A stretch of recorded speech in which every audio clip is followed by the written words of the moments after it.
people and computers. Sometimes they both need to be reset. And I've learned this recently. Last episode was about happiness and how happiness can be a little bit tricky. So I decided to try something, to test something like I often do with many other parts of my life. And so last Wednesday, the day before Thanksgiving, I decided to do something extremely radical. And I decided to reset myself. So here's how I did that. At the end of the day, I turned off my computer. I turned off my cell phone. I took it downstairs. I handed it to my wife. And I said, here, put this away. And I don't want to see it. And I will not be turning on my computer or my cell phone until Sunday night after Kendall goes to sleep. 4 days, no technology. I got my first cell phone when I was 16. It was a Motorola StarTAC flip phone. And I thought it was the greatest thing of all time. And ever since then, I don't know of a single day where I've been without a cell phone. And so my cell phone has been tethered to me in a way. It's been really close to me 100% of the time. And there's been contentious parts of my relationship with Meredith where, she felt like I was spending too much time on my phone, and she was right most of the time that accusation happened. And, I have built my business in social media in many ways. And so it can be hard to make a distinction between personal and professional sometimes. So I decided there was no better time. I was just coming off of a season in my life where I felt incredibly burnt out and overwhelmed and overworked. So I thought the Thanksgiving holiday would be a good time to take this test. The second I handed Meredith the phone and walked away, knowing that I had either 4 days with no technology or I had to be a liar and take my technology back, I began to sort of ask these questions internally. Things like, gosh, what if somebody needs me? Like, what if I need someone else or I need to communicate with someone? What if I'm driving and I need directions? And what if I miss out on something? And this anxiety, it's like the adrenaline started to kind of kick in, and this anxiety started to wash over me. And then I had to leave to go to Lowe's to get some Christmas decorations. And I remember saying to Meredith, I don't think I've ever left home. I've never driven anywhere without a cell phone. And it's a sad commentary, but it felt like a little bit of adventure. And it's like, well, today in 2017, if you get lost, what do you do? Do you pull over at a gas station, ask for directions? Do you buy a map? Do you just do you just find a new family, or do you just lay down in a ditch and die? What do you do without a cell phone if you need something? And, I went anyways. And as I was driving, I turned the radio to a comedy station, and there was this comedian talking about why dogs are happier than humans. And there's just those moments where it feels like divine intervention. It feels like God has put you in an exact position to hear and to listen to something. This was kind of one of those things. And so this guy was talking about dogs are happier than people because dogs are always present. They never, when they're playing with a ball, they play with the ball.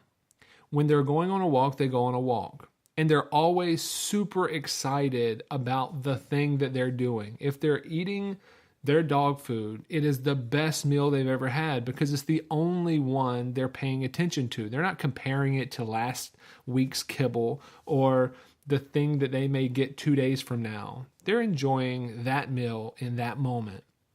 And I remember thinking gosh, I have a real opportunity to to spend the next 4 days like a dog.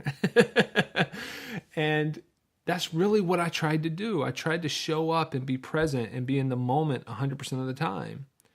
And gosh, I can tell you, my food tasted different. I noticed things that I hadn't noticed. I felt like I connected better. I had more emotional equity. I had more patience with my daughter. I had more I was more attentive to my wife. I saw things around the house that I could do that would take pressure and work off of so many things changed because I wasn't trying to multitask my emotional equity.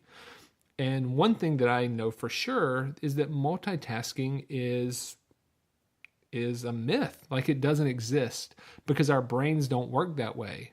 Our brains can only do one thing, and they can only think one thing at a time. So we're not multitasking. We're just becoming better at being busy, and we're becoming better at jumping from one thing to another because our brains are really sort of binary.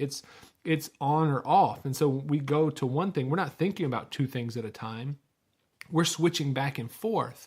And so there's some research to talk about the value of monotasking, which means doing one thing at a time, being fully present in the moment, getting something done, and then switching, not trying to go back and forth and back and forth. And, I say all that, and here's what I really believe. I believe that technology and being connected isn't a bad thing. It's losing the intention and the intentionality and becoming unbalanced that's dangerous. Last week in episode 5, I talked about too much cake.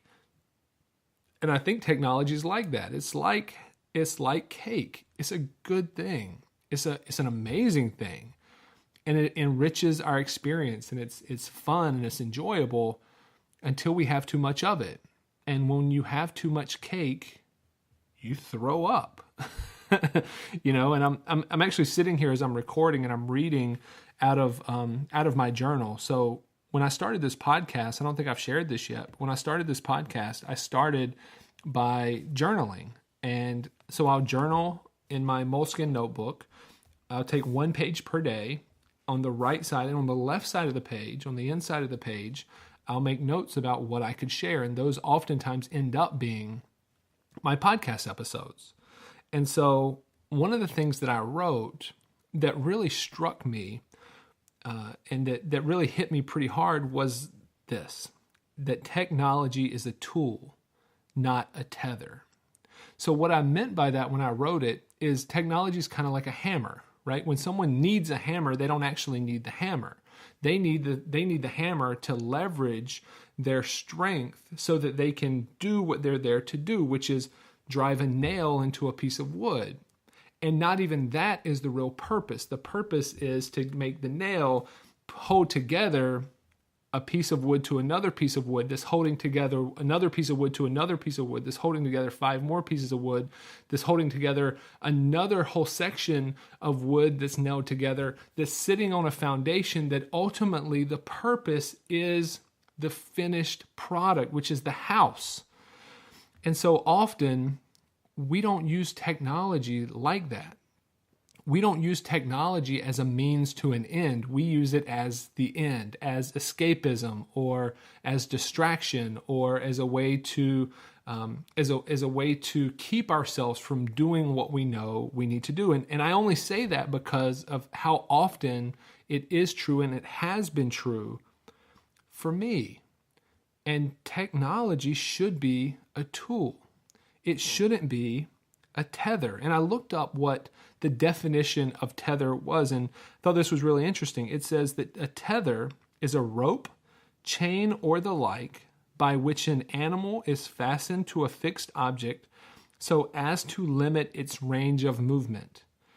And I don't know about you, but I can tell you when I use technology too much, too often, or I get sucked into that black hole and have too much of it, or am using it without intentionality, then it really does limit my range of movement. It limits my emotional agility.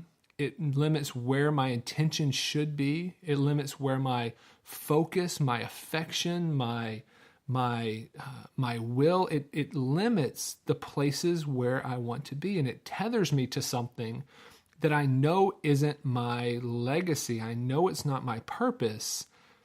And yet I choose to have the device tethered to me instead of thinking about it and using it as a tool.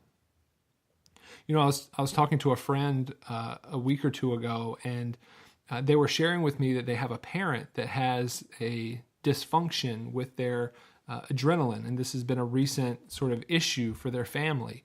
And so what will happen is this parent's adrenaline, their body will produce too much of it too fast, like for no real reason. And when it does, the cause of that, like what happens when that goes down, is that person goes down. They pass out. They completely pass out.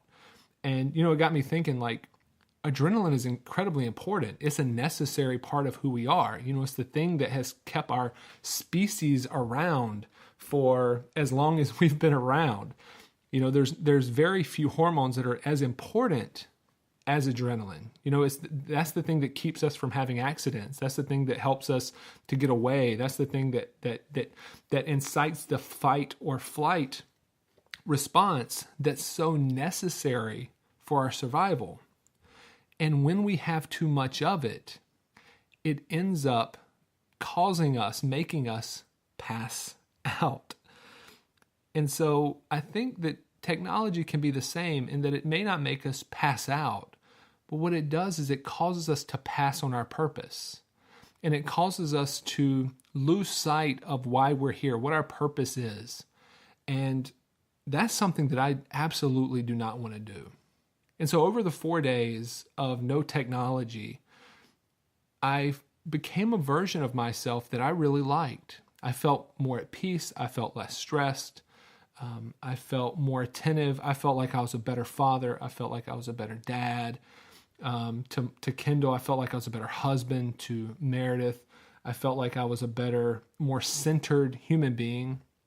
And so all of that was it was such an incredible experience because, when I started the journey, I was asking questions like, what if somebody needs me and I don't have my phone? Or what if I need to contact someone and I don't have my phone? Or what if I need directions and don't have my phone? And what if I miss out because I don't have my phone? And that's how it started. And the way it ended was, what if I'm on my phone and someone needs me? What if I'm on my phone and I need someone else? Or what if I'm on my phone and I need direction? Or what if I'm on my phone and I miss out from something that's really important? And it calls me to consider the real value of intentionality, of balance, of using technology and using social media as a means to an end, not as a way to be distracted or to be tethered. And when I turned my phone back on yesterday, on Sunday night, I didn't miss that much. I had 92 Facebook notifications and other social media stuff, and I had a couple of hundred emails. And as I scrolled through them, I was able to take the emails down to 0 in about 2 hours, just by being intentional and getting through it. I was able to sort of check all my social media stuff and make all my responses and the appropriate things I needed to do there in 20 or 30 minutes by being intentional. And, in other years, I checked my phone every couple of minutes, every 4 minutes. It's face up on the table. It's something that's ever present, and it's been tethered to me. And I found that when it wasn't tethered to me, something interesting happened, that nothing happened that I really needed to be so incessantly checking my phone for. And that was a little bit humbling because it was dang, I haven't existed in the world for 4 days and the world still goes on. And so it reminds me of just how important, how eternally important my family is, and how I can choose to give my family everything that I have when I'm with my family, and give my work everything that I have when I'm at work. Or I can choose to mix the two things and end up with a mixture that's probably not going to taste very good to me 20 years from now. And so the real message is simply this: reset, and you will be happier. See you next week.